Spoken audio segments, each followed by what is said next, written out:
Ok, parfait. Bon bah du coup on va commencer. Aujourd'hui je vais vous présenter l'architecture de la résonance. Pourquoi est-ce que vous ne pouvez pas percevoir ce que vous ne croyez pas et en quoi ça handicape votre vie. Et à la fin bien évidemment je vais vous donner un plan d'action. L'introduction, ça va être d'abord de comprendre la résonance invisible, c'est-à-dire le problème fondamental de ce PDF. Pourquoi est-ce que je vous présente ça?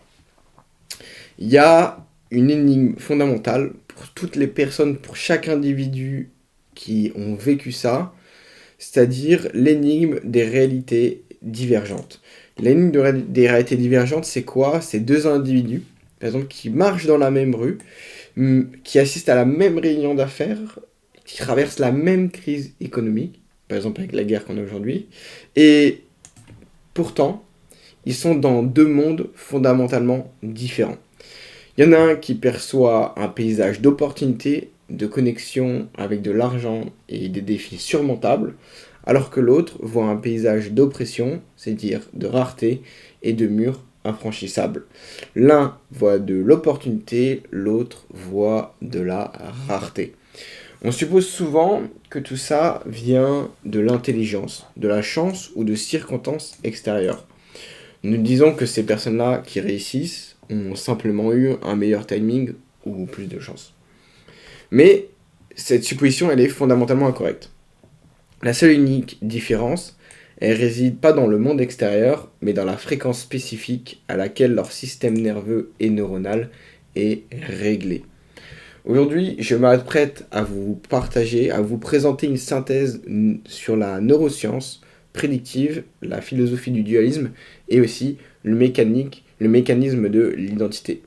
On va se poser une seule question et on va y répondre aujourd'hui. Pourquoi est-ce que votre réalité semble-t-elle confirmer vos limitations avec une précision si parfaite?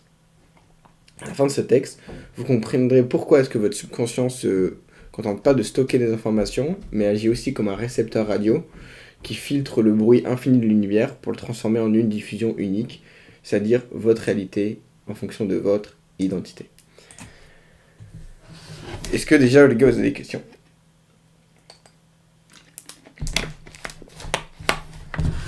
Parfait. La première partie, afin de comprendre tout ça, il faut que je fasse une introduction sur votre cerveau. Votre cerveau, votre subconscient, lui, agit comme un récepteur radio. C'est-à-dire que on a tous des photons qui rebondissent sur des objets. La rétine qui, elle, convertit ces signaux, et ces signaux électriques, eux, sont envoyés dans le cerveau, dans le cortex visuel. Jusque-là, on est tous pareils. Mais on est tous différents à partir de l'étape 4 et 5. Notre cerveau, lui, filtre. Il filtre ces informations et il va construire une simulation en fonction de ceci. Et en fonction de cette simulation, on va tous avoir une expérience subjective projetée différente. Là, on a tous une construction de la simulation qui est différente et une expérience du coup du monde qui est différente.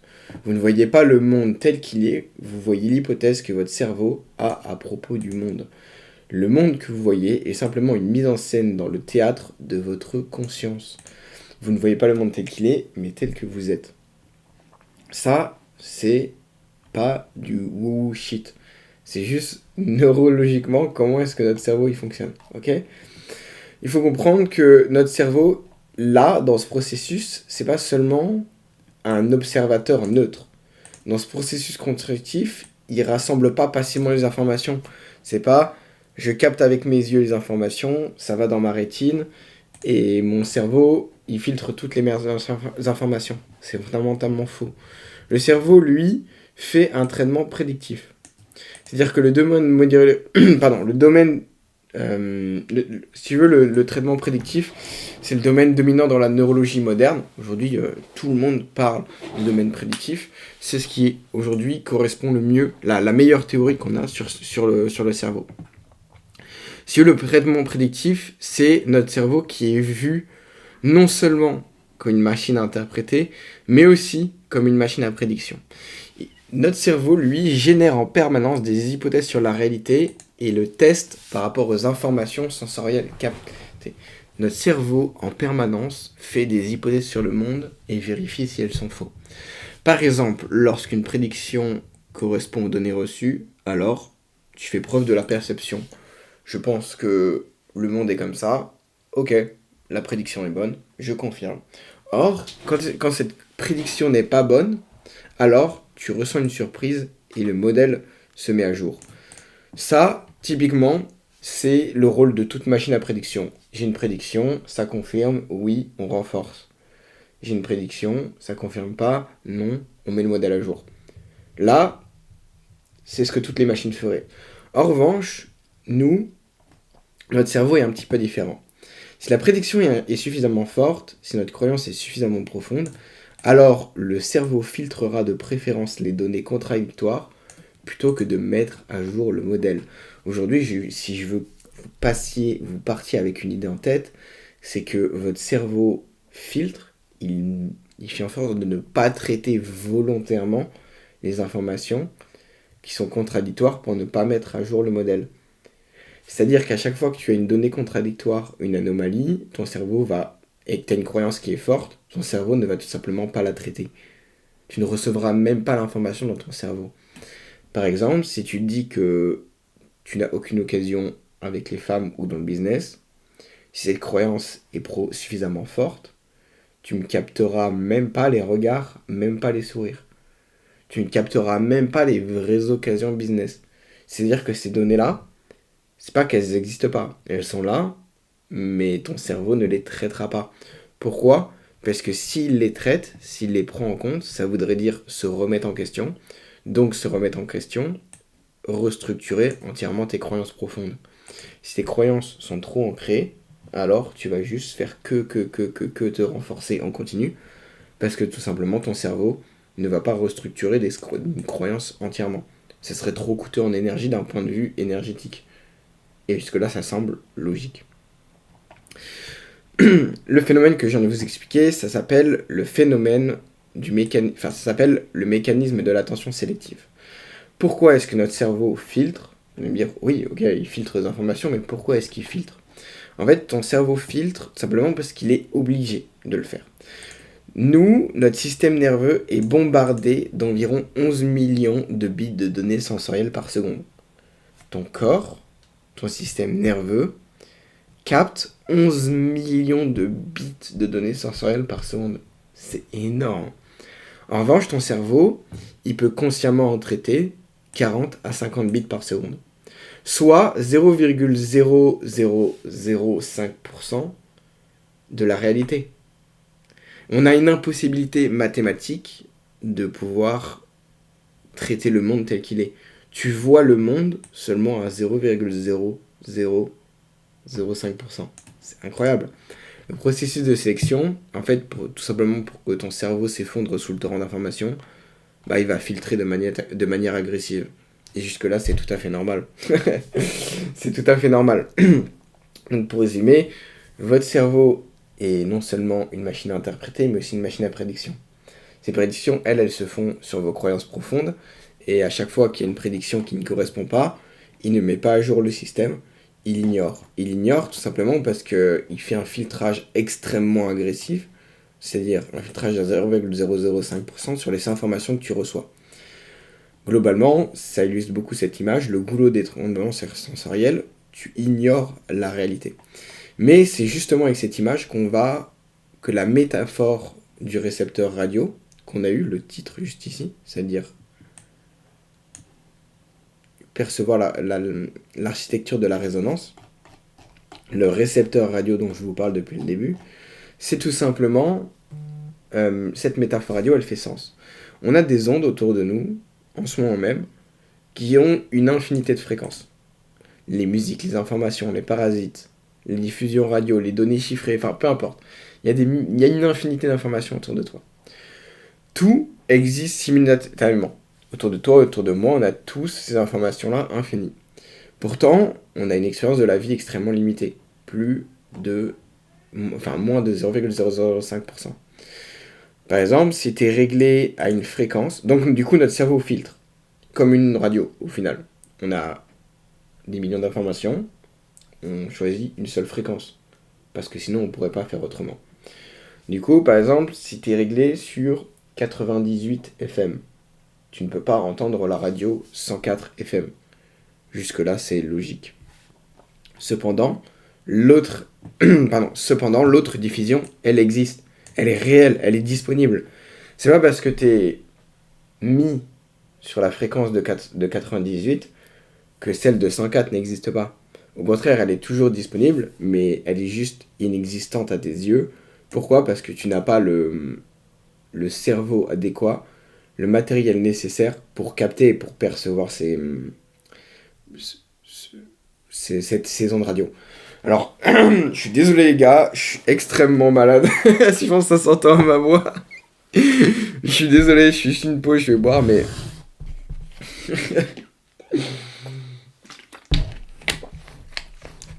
C'est compliqué aujourd'hui. Derrière ce filtrage que je vous dis, oui d'accord, on capte 11 millions de bits par seconde. Enfin, on capte, notre cerveau lui traite consciemment 40 à 50 bits, mais derrière il y a de la vraie neuroscience derrière ce filtrage. La partie du cerveau qui s'occupe du filtrage, on l'appelle le réseau de science.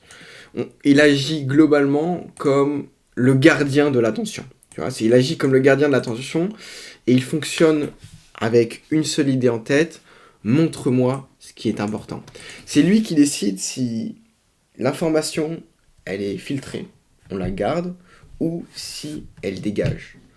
C'est lui qui choisit, en fonction de ce qu'on lui donne et ce qu'on lui dit qui est important ou non, il va plus ou moins filtrer. Il juge l'importance en fonction de ce qui correspond à ton état interne dominant et à tes croyances préalables, c'est-à-dire ton identité. D'où le fait d'avoir une bonne identité, les gars, c'est qu'avoir une bonne identité, c'est globalement avoir un réseau de science qui filtre les bonnes informations. Vous allez avoir, le réseau de science fonctionne avec 2 étapes. D'abord, il a une boucle de confirmation.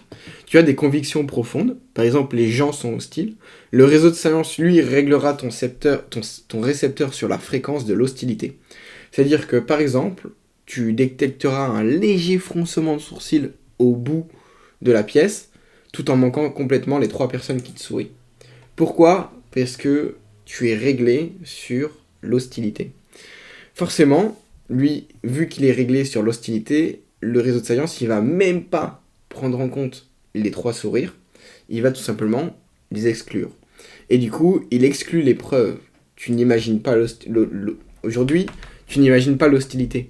Tu perçois seulement l'hostilité parce que c'est le seul signal qui arrive qui arrive dans ton cerveau et qui est traité.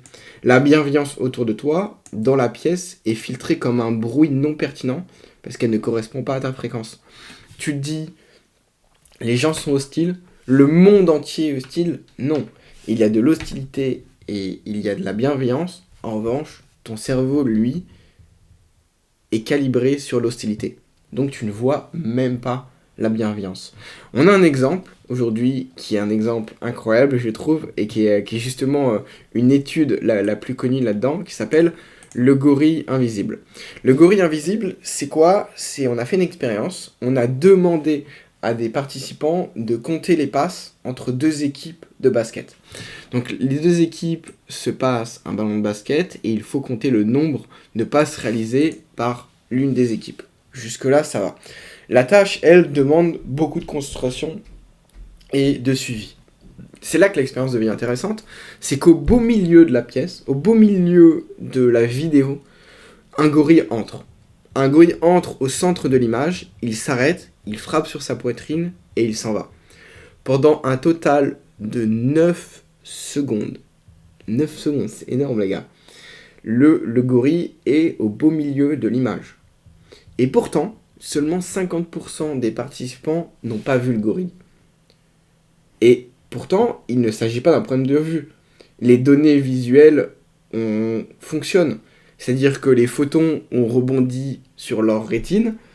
Leur rétine, elle, a bien envoyé à leur nerf optique qui lui a transmis le signal au cortex visuel. Le signal électrique est bien arrivé au réseau de science. En revanche, le réseau de science, lui, a jugé que le gorille n'était pas pertinent pour la tâche en cours. tes yeux ont bien vu, mais le gorille n'a pas existé dans ton monde, tout simplement parce que ton réseau de science a trouvé à considérer que c'était du bruit et que ce n'était pas pertinent pour la tâche en cours. Plus de 50%, alors que c'est quelque chose de... Enfin, tu ne peux pas manquer, normalement. Le gorille était bien évidemment dans le champ visuel, mais leur expérience... mais ils ne l'ont juste pas perçu. Il y a une différence entre percevoir et voir. On perçoit tout, mais on ne voit pas tout. Réfléchissez maintenant à cette implication dans ta vie quotidienne. Pose-toi la question, comment est-ce que moi je filtre inconsciemment ma vie, en fait. Si 50% des personnes ne voient pas un gorille pendant 9 secondes sur une vidéo, alors que c'est pourtant évident et hyper facile à voir, qu'est-ce que nous on filtre dans notre quotidien? La réponse, tout ce qu'on filtre, c'est tout ce qui ne correspond pas à la fréquence de nos attentes dominantes. À savoir que du coup, la plupart des personnes qui ont vu, la plupart des personnes qui ont fait le test, ils y croyaient pas. Mais ils y croyaient pas, genre vraiment dur comme fer. Ils disaient non, c'est un mytho, c'est un mytho. Et ils disaient même que la vidéo était fake, qu'il y avait une vidéo avec et une vidéo sans gorille. Et pourtant, quand ils l'ont re-regardé, ça paraissait impossible de manquer de manquer le gorille, tout simplement. Par exemple, si votre modèle interne vous dit les gens ne sont pas dignes de confiance, ton réseau de science mettra en évidence les micro-expressions et doutes ou hésitations dans une conversation. C'est exactement le même principe que le gorille. Tu ne mens pas quand tu dis que personne ne t'aide jamais, que personne ne t'aide. Par contre, en fait, quand tu dis personne ne m'aide ou personne ne m'aime, tu ne mens pas. Juste, tu exprimes fidèlement l'expérience que tu as de la vie. On a vu ensemble qu'il y a deux mondes. Il y a le monde réel, celui qui existe sans qu'on le voit, et le monde tel que nous, on le perçoit. Afin de pouvoir avancer et vous donner des solutions concrètes, on va devoir nommer ces deux mondes. C'est le noumen et le phénomène. Le noumen, c'est tout simplement le monde tel qu'il existe, les millions d'informations et le chaos infini du monde non filtré. C'est les plus de 11 millions de bits d'informations par seconde.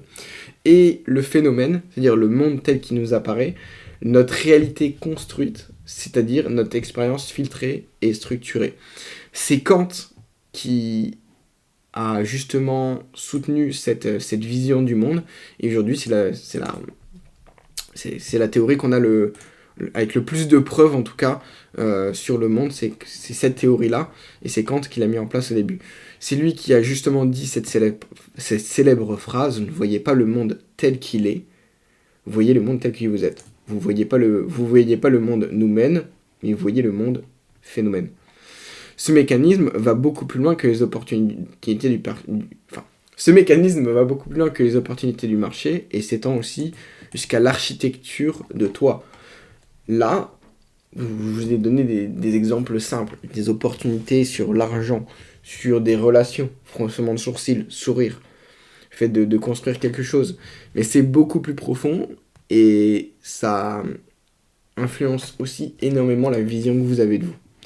Le bruit entre deux stations.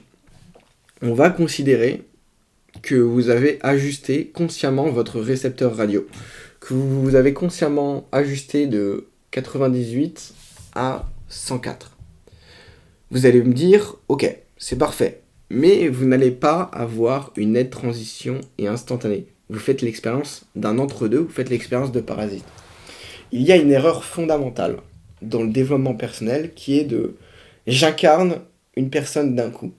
Tout ou rien, noir et blanc. Je suis nul, je deviens fort. Je suis nul, je deviens giga tchad, peu importe.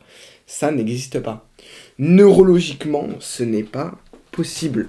Et je ne comprends pas. Justement, il y a beaucoup de personnes qui font du tout ou rien. C'est ok, je suis nul, ma vie ne me correspond pas. J'achète un coaching, boum, je vais mettre à 200% et ma vie va changer. Non, il y a forcément un passage entre deux. Il y a forcément une transition qui se fait, qui demande du temps, et justement, qui te fait avoir des parasites. En général, cette transition, elle dure 3 à 4 mois maximum. Mais ce n'est pas du tout ou rien. Le gars, si vous n'avez pas conscience de ça et que vous regardez cette vidéo, ou les gars qui participent à ça, prenez conscience que ça ne sera pas du tout ou rien. Et on va le voir ensemble. Neurologiquement, c'est juste impossible. Vous vous battez juste contre des millions d'années d'évolution, sinon. Ça n'a aucun sens. En revanche, du coup, quand la transition ne se fait pas nettement, tu as passé des années à régler la fréquence sur je ne suis pas assez bon, c'est-à-dire celle 98. Donc tout ton système perceptif, lui, il est calibré sur le fait de recevoir des preuves sur je ne suis pas assez bon. On l'a vu ensemble. Ton réseau de science, lui, est calibré pour mettre en évidence chaque micro-échec. Ton dialogue intérieur devient une diffusion permanente d'autocritique. Si tu veux, vu que tu es sur je ne suis pas bon, donc la fréquence 98, le monde entier semble confirmer tes limites et les prédictions que tu as. Pourquoi ? Parce que ton réseau de science filtre.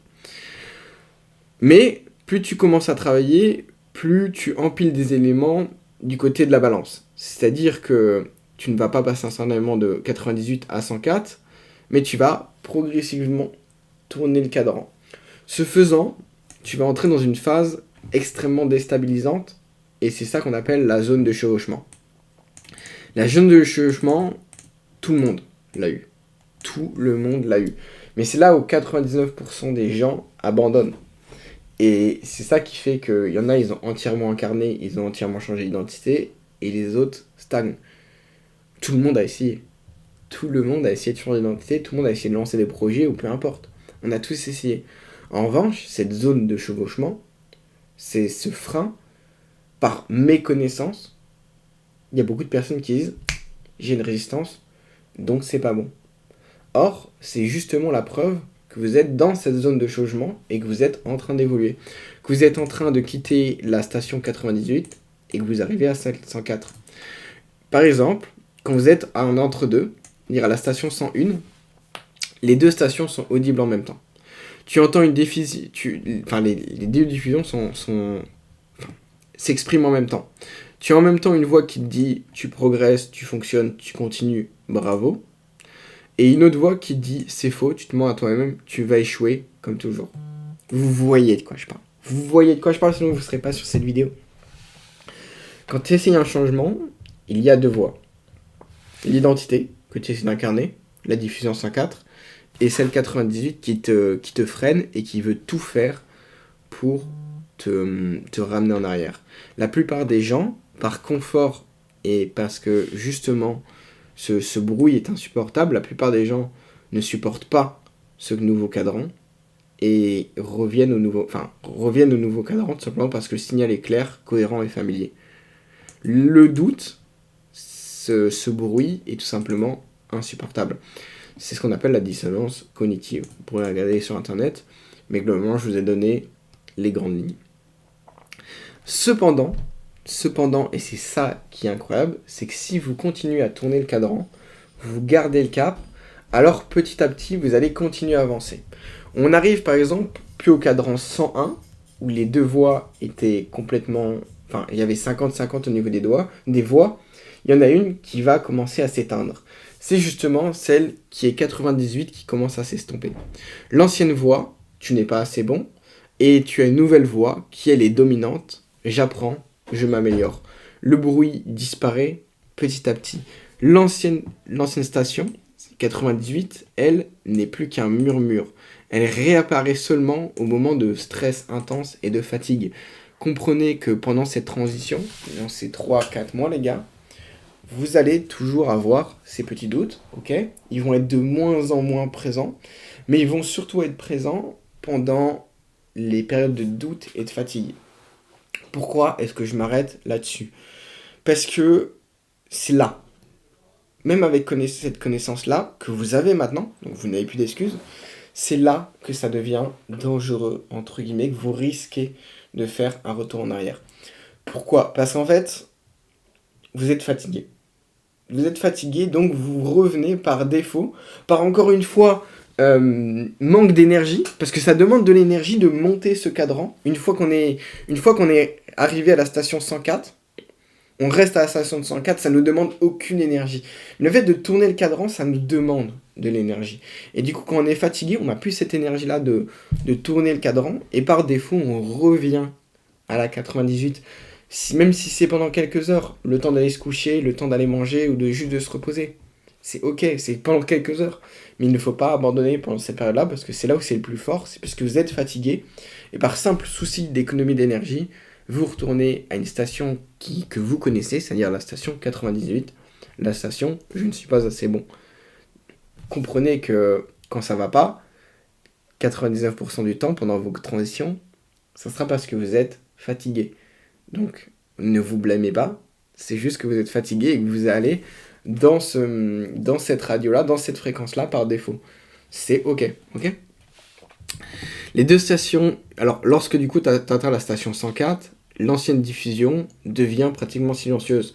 Quand tu atteins la fréquence 104, l'ancienne station, la fréquence 98, n'existe plus. Ta nouvelle identité, elle est stabilisée et le dialogue intérieur, lui, s'est complètement transformé. Tu n'as plus de voix, tu en as plus qu'une seule. Vous interprète désormais automatiquement la station ambiguë à travers le prisme de ta... Enfin, en gros, juste, tu vois le monde de façon... je suis capable, simplement. Les deux stations ont toujours diffusé. La station 98 et la station 104, elle a toujours existé. La fréquence je suis capable a toujours existé. Mais il te manquait simplement un cerveau calibré, la résonance nécessaire pour le percevoir. Comprends qu'aujourd'hui, il y a une version, enfin, il y a une fréquence, pas millionnaire fréquence, c'est de la merde, c'est du scam, ces trucs que vous voyez là, c'est des gourous, c'est des gourous, mais il y a une fréquence qui existe où vous êtes beaucoup plus opportuniste, beaucoup plus ouvert aux relations, beaucoup plus ouvert à une bonne alimentation, à une meilleure perception de vous et du monde. Elle existe. Vous avez juste pas encore le cerveau calibré pour l'avoir. Mais je vais justement vous apprendre à ça, et c'est le but de cet appel. La réalité s'adapte, c'est-à-dire qu'une fois que votre cerveau est calibré à une fréquence 104, le monde va s'adapter. C'est ici que la physique de l'identité devient réellement étrange. Lorsque votre fréquence interne a changé, la réalité extérieure se réorganise et s'y adapte. À la station 104, votre réseau de science est réglé sur détecter les possibilités, l'abondance et la collaboration. Le même marché, la même pièce, la même conversation, elle révèle maintenant des schémas qui auparavant étaient cryptés et impossibles à percevoir. L'événement du networking qui semblait hostile apparaît maintenant rempli de connexions, tout simplement. Les données objectives, elles, n'ont pas changé. Elles existent toujours. Juste les photons qui rebondissent sur ton visage, tu as toujours la même perception, juste ton réseau de science, lui, a changé. Et vu qu'il a changé, tu perçois des informations différentes. Parce que là, vous avez capté. L'opportunité n'apparaît pas lorsque vous changez, elle a juste toujours été là. Vous changez simplement l'appareil perceptif pour la détecter. Les occasions ont toujours existé, juste toi, t'as appris à les percevoir. Vous entrez en résonance avec un signal qui lui a toujours existé. Ça, c'est juste une petite image que je vous ai fait pour vous illustrer tout ce que je vous ai dit depuis le début. Partie 2, c'est les échelles de croyance. Là, on va entrer dans les bases. Maintenant que j'ai posé les bases, on va entrer sur le système. Comment est-ce que vous allez pouvoir vous tourner le cadran pour percevoir et avoir des plus hautes fréquences, c'est-à-dire être un petit peu plus dans l'abondance, même totalement en fait, parce que c'est l'objectif, justement vous introduire cette image-là pour que vous puissiez vous transformer. Comment est-ce qu'on va fonctionner ? Il faut d'abord que vous compreniez la philosophie du dualisme. La philosophie du dualisme, c'est quoi ? Il faut comprendre que chaque chose dans le monde existe de par son opposé. Vous ne pouvez pas voir la lumière si vous ne voyez pas l'obscurité. Et inversement. Vous ne pouvez pas connaître le succès si vous n'avez pas connu l'échec. Vous ne pouvez pas connaître la richesse si vous n'avez pas connu la pauvreté. Si aujourd'hui, tu te considères comme un perdant, c'est que tu as déjà gagné dans ta vie. Parce que tu as déjà eu l'opposé. Tu as déjà goûté à l'opposé. Donc c'est bon signe. Si aujourd'hui, tu te considères comme un perdant, c'est quelque chose d'extrêmement bénéfique. Parce que tu as goûté à l'échec, donc maintenant tu peux goûter au succès. Si tu n'avais jamais goûté à l'échec, tu ne pourrais jamais goûter au succès. Si tu n'avais jamais été pauvre, tu pourrais jamais goûter à la réelle richesse. C'est logique.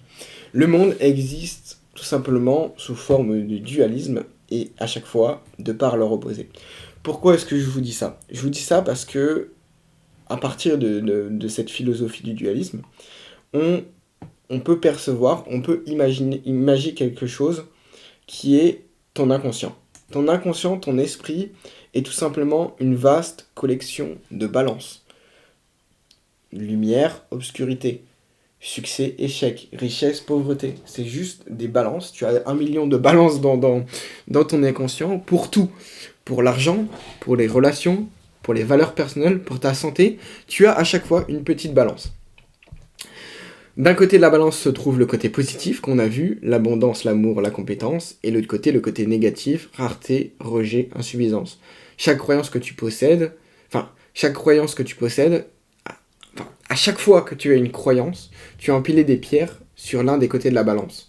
Si tu penses que t'es gros, tu as empilé sur le côté de la santé une pierre qui est négative. Tu penses que tu es musclé et que tu es quelqu'un en bonne santé, juste au niveau des croyances, je parle de croyances, tu as empilé une pierre sur le côté du positif. L'accumulation de preuves. À chaque fois que vous vivez une expérience, tu places une pierre sur l'un des côtés de la balance. À chaque fois que tu vis quelque chose, par exemple un combat de boxe, tout simplement, on pourrait être vraiment dans l'extrême, un combat de boxe, tu gagnes, accumulation de preuves, je suis bon en boxe, je perds, accumulation de preuves, je suis pas bon, tout simplement. Jusque-là, ça paraît logique. À chaque fois que tu vis une expérience, tu places une pierre d'un côté ou de l'autre. Mais il y a un moment où, avec le temps, à force de poser des pierres d'un côté ou de l'autre, il va y avoir un point de bascule. Avec le temps, un côté devient plus lourd, la balance bascule, et une fois qu'elle bascule, les croyances se solidifient et le récepteur radio se verrouille sur cette fréquence. Si vous voulez, les gars, la bascule, jusque-là, elle est neutre. Dans votre vie, elle a été neutre, vous avez empilé inconsciemment des pierres d'un côté ou de l'autre. Quand la balance penche d'un côté, votre réseau de science, alors je vais juste faire ça pour m'en souvenir, votre réseau de science, lui filtre. En fait, si vous voulez, ce qui fait que votre réseau de science choisit de traiter ou non, c'est quand la balance penche d'un côté. À partir du moment où elle penche d'un côté, alors on va dire que la croyance devient profonde, elle devient forte, et du coup votre réseau de science choisit, ok, ces informations-là ne sont plus pertinentes, et donc tu ne les capteras même pas. C'est ce qui fait que tu es à la fréquence 98 ou 104, tout simplement. C'est ce point de bascule. Empiler des pierres inconsciemment. Tu vas me dire, ok, oui, j'empile des pierres. À chaque fois que j'ai une défaite, à chaque fois que j'ai une action, je vis quelque chose de positif ou négatif, j'empile des pierres. Mais le fait d'empiler des pierres ne se fait pas forcément au niveau des actions. Pourquoi ? Parce que le cerveau ne distingue pas la réalité physique entre le théâtre de l'esprit.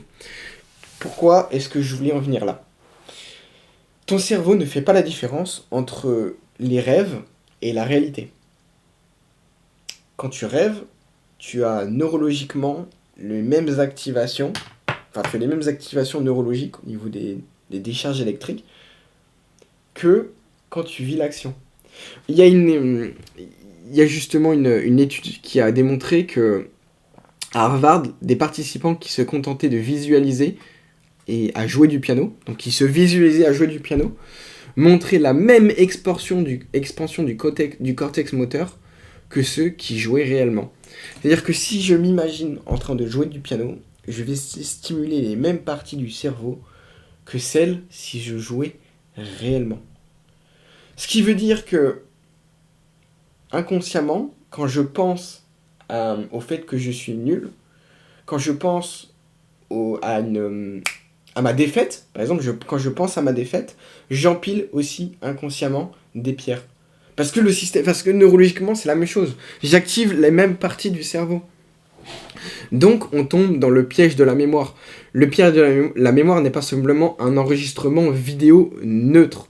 c'est aussi une reconstruction. À chaque fois que tu rejoues un souvenir embarrassant, c'est-à-dire à chaque fois que tu rejoues un souvenir embarrassant, par exemple dans 5 ans plus tard, ton cerveau libère les mêmes substances neurologiques comme si l'action se produisait réellement. 5 ans plus tard, tu peux toujours empiler des pierres alors que l'action n'existe plus. Le piège de l'imagination, c'est que tu passes tes journées à te répéter mentalement l'échec, je suis nul, je suis nul, je suis nul, et à augmenter les critiques imaginaires. Tu t'inquiètes sur des catastrophes futures qui n'existeront jamais. Tu empiles activement des pierres du côté négatif de la balance.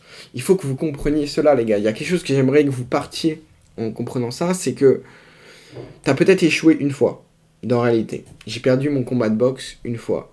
Mais à chaque fois que tu rejoues cet échec, à chaque fois que tu rejoues ce combat de boxe, dans ton esprit, tu le rejoues 1000 fois. Et si quand tu le rejoues 1000 fois, tu empiles 1000 pierres. C'est-à-dire qu'il y a des personnes, elles se sont fait larguer une fois. Et de par le fait qu'elles rejouent constamment cette relation qu'elles ont eue, elles vont empiler 1000 pierres. Et elles vont se dire, bah voilà, je suis une mauvaise personne, je ne mérite pas l'amour. Alors que c'est faux. Derrière, elles ont des parents qui l'aiment, donc une pierre, une mère qui l'aime, un père qui l'aime, donc 2 pierres, des frères et sœurs, donc disons 4 pierres, des cousins, cousines, donc disons 10 pierres, et ils ont une dizaine d'amis, donc 20 pierres. Au final, il y a dans mes relations, je ne mérite pas l'amour, une seule pierre, parce qu'il y a eu une seule fois où il s'est fait rejeter une relation, versus 20 pierres, réelles, la réalité telle qu'elle existe, les amis, la famille, l'entourage. Mais il a tellement rejoué, donc logiquement on devrait être sur le côté du positif et l'abondance, mais il a tellement rejoué le fait de ne pas mériter l'amour qu'il a empilé 1000 pierres et que la balance a penché d'un côté de l'autre. Et du coup maintenant il va juste filtrer et toujours confirmer qu'il ne mérite pas l'amour, qu'il ne mérite pas justement d'être aimé. Vous avez programmé votre propre balance pour pencher vers l'échec. C'est exactement ce que je vous dis. Là, vous avez programmé votre propre balance pour pencher sur le manque d'amour. Vous avez réglé votre propre récepteur radio. Vous avez réglé votre propre réseau de science sur la fréquence de l'incompétence. Ce n'est pas l'événement extérieur qui vous a défini. Ce n'est pas le combat de boxe qui t'a défini. C'est simplement la répétition de l'événement dans ce théâtre de ton esprit qui a solidifié cette croyance. Il y a des mecs, ils gagnent 10 combats de boxe, ils en perdent qu'un seul, et pourtant ils se considèrent nuls. Alors que non, ils ont juste beaucoup trop joué le match de boxe. Et au final, le monde va faire que ça va devenir des vrais losers et ils vont avoir une mauvaise image d'eux. Globalement, ça se passe en 3 étapes. Tout ce à quoi vous chargez votre croyance. Alors, globalement, ça se passe. Le monde répond en 3 étapes. Tout ce que tu charges dans la balance devient une croyance. On l'a vu tout à l'heure, je suis nul, je suis bon en boxe, ou l'autre avec ses relations. Numéro 2, tes croyances deviennent ta fréquence, et ta fréquence devient ta réalité. Donc faites attention à quoi vous c'est pas français. Faites attention à ce que vous vous répétez inconsciemment. Parce qu'à chaque fois que vous revivez une mauvaise expérience, que vous vous dites que je ne suis pas capable, vous empilez une pierre. Et peut-être que au final, c'est la 1000e, la 2000e pierre que vous empilez, et vous avez une balance qui, elle, est extrêmement lourde du côté négatif. Et à chaque fois que tu empiles une pierre, n'oublie pas que ça devient ta croyance, que ta croyance devient ta fréquence, on l'a vu juste au-dessus, et que cette fréquence devient ta réalité. Donc, sur ça que les personnes qui croient profondément qu'elles sont nulles deviennent nulles. Les personnes qui croient profondément qu'elles sont pauvres deviennent pauvres. La réalité match avec la fréquence. C'est exactement la même chose. Vous voyez, vous êtes enchaîné de par le fait que vous avez empilé trop de pierres négatives. Mais c'est ok. C'est ok parce que vous pouvez changer.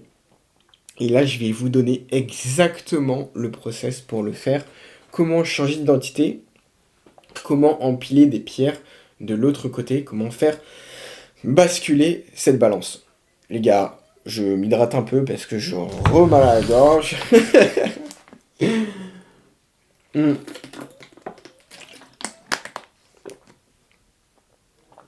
Est-ce que vous avez des questions déjà? J'ai juste regardé si ça recorde.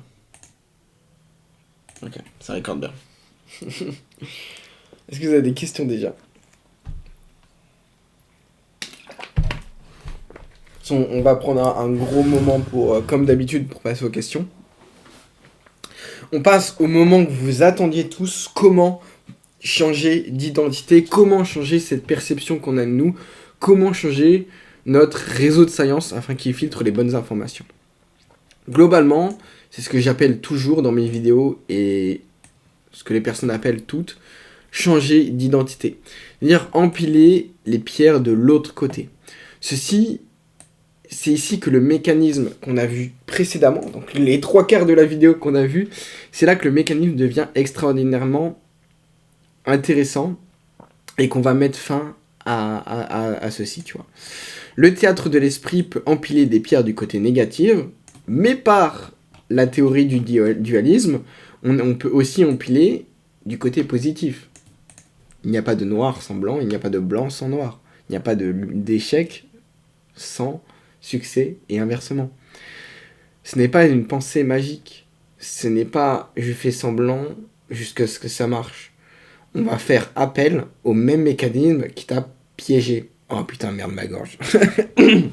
On va utiliser le même mécanisme qui fait qu'à chaque fois qu'on pense à quelque chose, on va avoir les mêmes décharges neurologiques, on va vivre les mêmes choses et du coup, on peut réécrire notre cerveau. On va utiliser exactement ce même mécanisme qui t'a piégé inconsciemment et qui fait que tu rejouais à chaque fois ces échecs sans te rendre compte que tu étais en train de te piéger. C'est là qu'on va justement mettre en place le récit du futur soi. En fait, lorsque on construit le récit du futur soi, c'est un récit détaillé de ta vie dans 1 an à 18 mois. C'est un écrit à la première personne au présent, comme si tu étais déjà dans cette réalité. On va répéter, une fois que tu as fait ce récit du futur toi, tu vas le répéter chaque jour et avoir un engagement sensoriel complet. Comme ça, neurologiquement, il se passe la même chose que quand tu rejoues un souvenir du passé.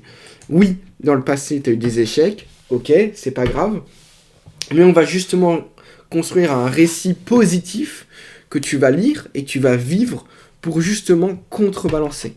À chaque fois, tu places des pierres sur le côté de la balance positive, mais cette fois, tu places des... En fait, vu qu'on rejoue émotionnellement quelque chose dans le futur, quelque chose qui est bénéfique, on place des pierres. On place des pierres, mais cette fois-ci, les pierres sont placées du côté bénéfique. Chaque matin, tu lis cette histoire, donc tu lis ton self-narrative, et tu te réveilles avec plein d'énergie, en avançant avec une journée avec clarté, et en prenant des décisions avec confiance. Ton cerveau, lui, encode cette expérience. À chaque fois que tu vas te lever et que tu vas lire ce texte, chaque matin, tu vas empiler une pierre, mais cette fois-ci, on est du côté positif. À force de répétition, ton cortex préfrontal met à jour le modèle prédictif en conséquence, et le réseau de science commence à filtrer les informations. On passe de la fréquence radio 98 à 104, tout simplement. Chaque lecture que tu fais, c'est une pierre. 30 jours de lecture, c'est 30 pierres. 6 mois de répétition quotidienne, c'est 180 pierres empilées de ton côté. Oui, inconsciemment, t'avais empilé des pierres noires, des pierres négatives, mais le self-narrative est tellement puissante que les pierres ne sont toutes pas équitables. Il y a des pierres qui sont plus ou moins grosses, plus ou moins lourdes, et les pierres du futur self-narrative, en fonction de comment tu l'écris, bien évidemment, il faut bien le faire. Futur self-narrative, le futur self-narrative, c'est le récit du futur soi. Le récit du futur soi, s'il est bien fait, tu vas empiler des pierres qui sont énormes, extrêmement lourdes, et du coup, tu vas complètement pouvoir te réécrire en 3 à 4 mois. Si tu le fais mal, ça prendra des années et des années. Ça fait logique. Si pendant 5 ans, tu t'es dit que tu étais nul et que tu ne méritais pas le succès, forcément, ça va demander énormément longtemps si tu as un récit du futur toi qui est mal fait. Tu vas littéralement devoir empiler le nombre de pierres exactement que le nombre de pierres négatives.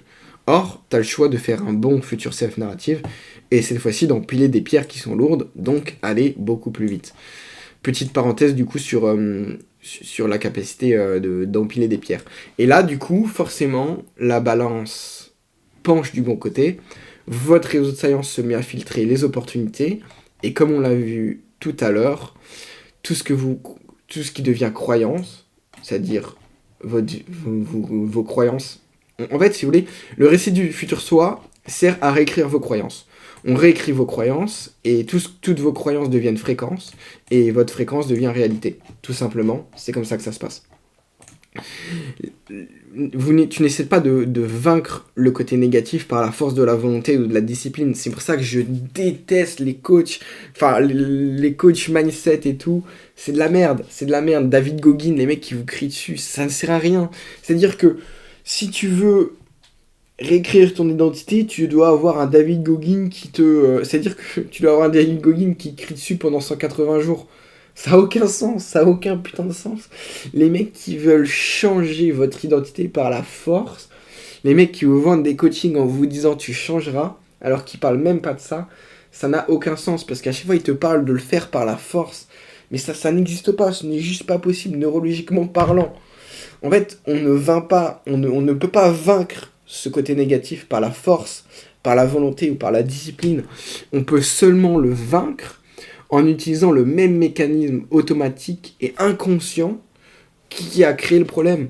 Si aujourd'hui, tu as une vision de toi qui est si mauvaise et si ancrée, c'est justement parce que ce mécanisme-là t'a piégé.